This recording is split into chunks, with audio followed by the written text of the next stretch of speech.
Guys, good evening. So, manako og laba and nag-prepare na pod ko para sa ato ang Zumba. So, it's my day 2.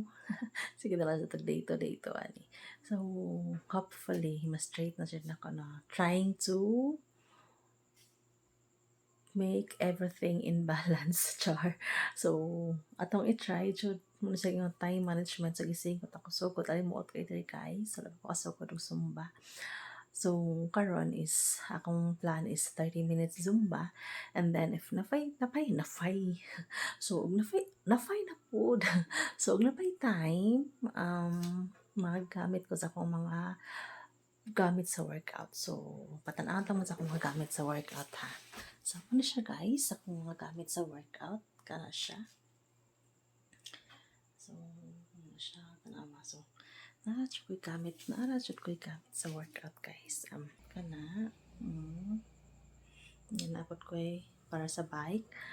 Sa bike, wala pa lang jud naglabaw lang jud ang akong tapol no actually. Naglabaw jud akong tapol kaysa akong kugi sa workout. So, actually sa una nagsimbi ako sa una. So, karon na is naglabi ang tapol, labi na dakang trabahoon mga sa school na sa work, sa trabaho, sa opisina, and then sa gabi sa mga pagka-estudyante na po na to. So, naglisod ko uguan sa akong time, muna akong timbang grabe na pagsaka, pero karon kana mo makarealize ka ba nga more kinahanglan na jud ta mag-loss og timbang kay we're not getting younger.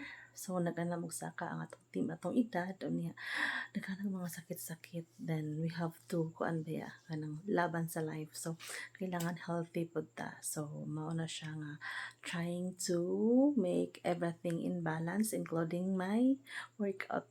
Include na to tong mga pasingot every night, and hopefully na pa morning, but maglisod po siya kung way pa ko makamataw pundag. So, karon kapi ilang sa no. So, manakaglaba. So, it's time to pasingot na po.